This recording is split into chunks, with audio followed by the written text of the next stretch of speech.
Hey guys, welcome back to Gingerbread Aquatics with Andrew. Today we're going to be looking at how to split Java fern and Anubias. So if you guys are interested in that, and maybe how to I'm going to try to revive some of my plants that have been overgrown with algae, make sure to stay tuned.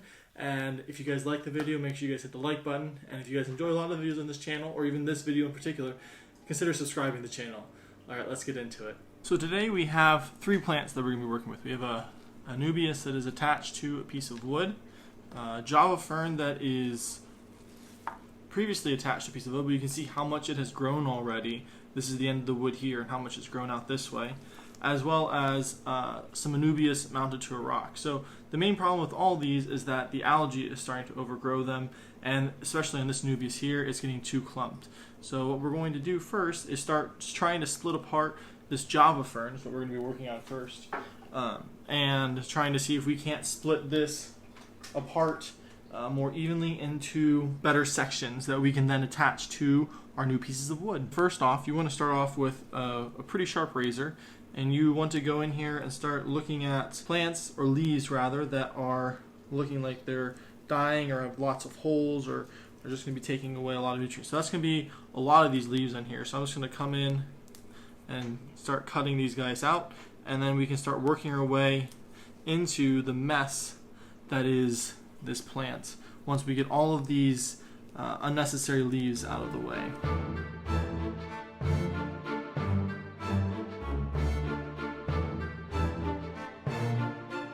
Alright, now that we've got most of the bad leaves removed, we're going to start going in here and cutting into the actual plant mass here and seeing if we can't find individual plants, because I'd have to imagine there are a lot of individual plants in here that is just all, grown up in this mat of algae that has just consumed all these plants. So I'm just going to start coming in here and seeing if I can't start having some of these plants start coming out as I'm pulling out this algae, making sure that I'm not going to damage either the rhizome or the leaves of the plants. So it looks like we found something here. It's always, good thing to find something. Better than nothing in terms of a split. So we have two plants right here that look like they are separate, that have grown across one another. So we're going to try to separate these guys out and see if we can't get a couple plants out of this. And as you guys are working on these, make sure that you guys are spraying them down and making sure that they're staying hydrated so that they don't start dying on you. So there is one Java fern plant right here. I'm just going to start hacking back at all this algae here that's on this root mass or on these roots, and we are going to go ahead and replace this guy back into our bucket that we have our other plants sitting in. So once we get those in, we're going to slowly start, once we get them separated, we're going to put them back into the water so that they don't start drying out on us. So we're going to start looking for another plant and see if we can't find another one. And there's a little baby one that we just found, so that's fantastic. And I'll come back to you guys once I have this entire massive Java fern broken down and basically stripped of all of the plants that it has in it. I'm expecting there to be quite a lot of them in here. So we have all the plants now, and we're going to count out how many we got from that single plant that we started off with. And I didn't break any of these, they just sort of came apart as I was naturally pulling them apart. So there's 1, 2, 3, 4, 5, 6, 7, 8, 9, 10, 11, 12, 13, 14, 15, 16, 17, as well as some root fragments here, or some rhizome fragments. I'm not going to actually throw these away, you guys should keep these. And if you guys leave them sitting out on a substrate, I'm actually going to put these into my smaller 5-gallon propagation tank for my other plants. I'm actually going to see if new sprouts don't actually shoot up from these, because they should in theory, because the rhizome is where all of its energy is stored, and if it starts sensing that there's light, they'll start sending out new plantlets. So I have 5 rootstocks, however many plants I had from one singular plant. And you can see just how much gunk there was in here. At some points it was almost like there was soil in here.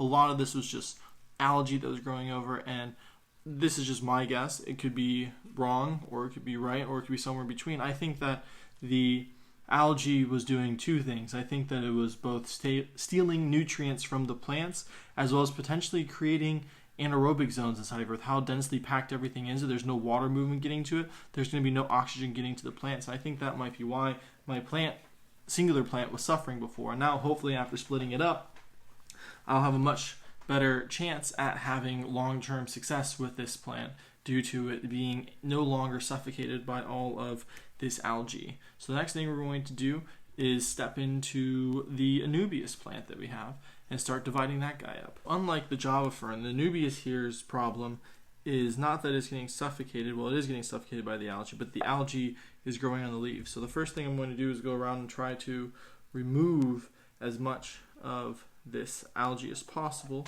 and then we'll start dividing it up as best we can. Because there looks to be lots of plants in here, and the fear of mine and why I'm doing this was that if I didn't, get started on here soon, you can see there's a yellow leaf here that is dying out. I would be afraid that I'd be losing plants that are in here that otherwise, if I had split it, would be doing fine and would be thriving. So we will clean this up a little bit more and then start dividing it. First thing that I'm going to do is I'm going to cut the string on the bottom of here that is holding it to this rock. Alright, that should be all of the strings detached that are holding it down. Now the only thing that's holding all these plants down is the root system that they have. So we'll slowly start peeling this off of the rock and see what everything looks like. The biggest thing if you're taking attached Anubias off of something is that you don't want to damage the rhizome. The little white roots around here are fine if those get pulled around and damaged. You just don't want to damage the rhizome of the plants or the leaves of the plants. So this might be a very tedious and time consuming task, as we have to take off all of these roots here that are keeping these plants attached rather than drifting away. There is our first free plant right there, and that's a big chunk of Anubias. I feel like now a lot of these are just going to start coming away once I've gotten a finger hold in here and I can start just ripping up all these roots.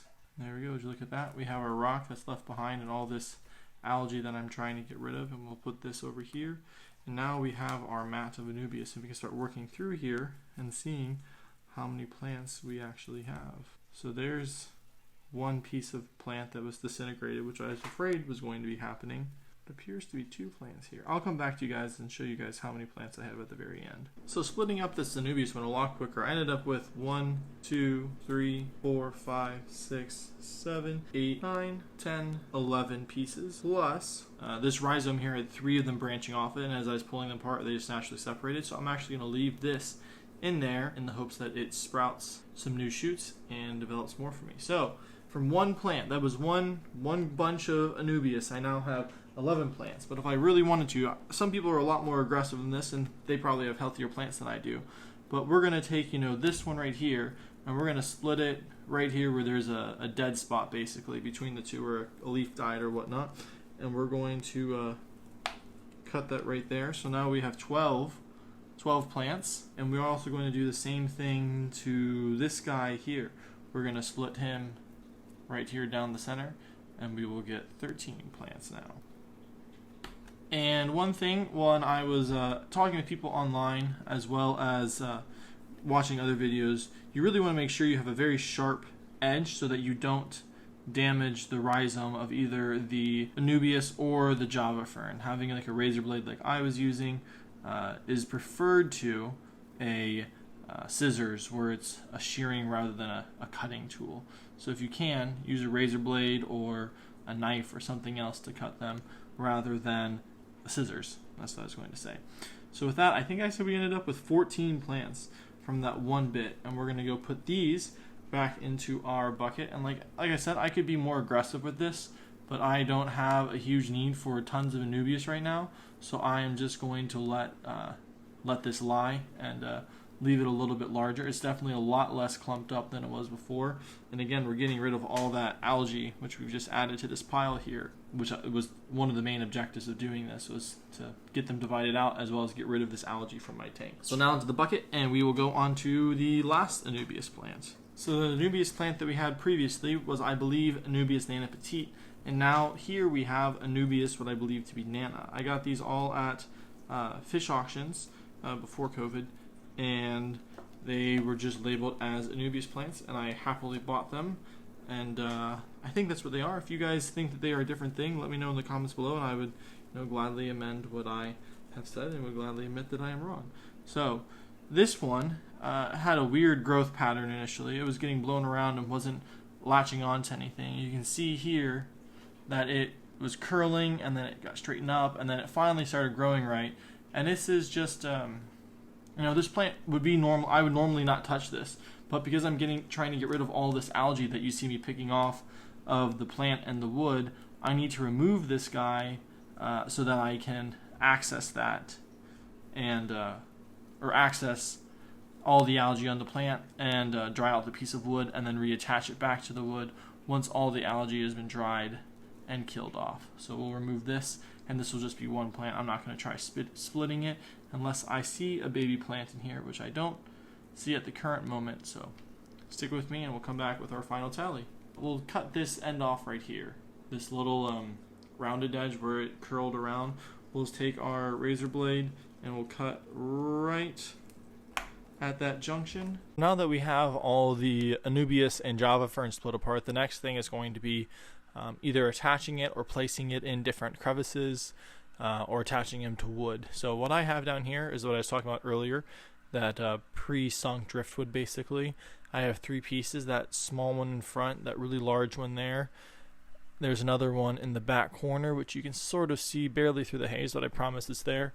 And the 4th one that is right here that we took out of the tank. So I'm going to have to see, I'd love to use this big piece right here, and what we'll have to see is if it will fit inside of my aquarium as it is. If not, we'll have to make something with this smaller piece, the other smaller piece that I was talking about that you guys can't see, and this piece that I just briefly showed you. So we're going to get started with attaching all that and getting together a hardscape for the tank and seeing what will fit and where inside the tank. After you got all of your plants separated out and ready to be attached to the new pieces of wood, you first probably want to figure out where your wood is going to be oriented, because that's going to greatly impact where you're going to be placing the different pieces of plants that you have. So I know, after just looking at the tank, I'm going to put this somewhat similar like this. So I'm going to have this arm up here, all of this in here, this up here, this corner here. These pieces down here are all going to be upright, and that's really important before you start, attaching your plants, that you have an idea of the orientation of it, because you don't want to, plant plants or attach plants and have them not actually be in the right orientation to where its permanent setup is going to be. So I'm going to go ahead and get started attaching them. You can do a couple different options for attaching them. You can either, just take your pieces of plants and wedge them into some crevices like this with the growing end, pointing outwards, or you could use some super glue, dab it on here, and then apply the plant. But I'm using some thread because I don't have any super glue, as mine is all hardened up. So I'm going to go ahead and do that, and we will come back to you guys once everything is all attached to the wood. So here is the finished product. I think I have about 5 Java ferns on here, 1 Anubias nana, and 2 Anubias nana petites, and it is all ready to go into the aquarium. One thing to note when you are using string is you don't want to tie it too tightly so that you are cutting into the roots and damaging them long term, as well as you probably want to use a darker spool of thread rather than a lighter spool or a different like yellow or blue or whatnot. It doesn't be more obvious in your tank, and this way you can't really see the thread unless you get really, really close to it. And as always, you want to make sure you're keeping your plants wet as you are planting them out so that they don't dry out after you've worked so hard to get them to look this good. So we're going to head back over to the tank and we'll see them getting put in and how the final one is going to look like. If you guys like this video, make sure you guys subscribe and also give the video a thumbs up. Here's what the finished tree looks like. I think this Java fern at the top was not going to stay there because I didn't realize how close the Java fern would be to the water surface, and it's just going to keep staying that large, if not get bigger. So if anything, I'll replace that with some Anubias. But besides that, overall it looks pretty darn good. Like, I have absolutely no complaints. looking forward to seeing how it all fills out with the Anubias. We've got our bigger Anubias plant in the back, and then another Anubias plant right there, and then obviously the one in the foreground. And then we also shoved an Anubias plant into here, into some of the other crevices and whatnot. So if you guys enjoyed this video, you guys make sure you guys subscribe to the channel as well as like the video, and I hope you guys have a blessed day. See you guys in the next one.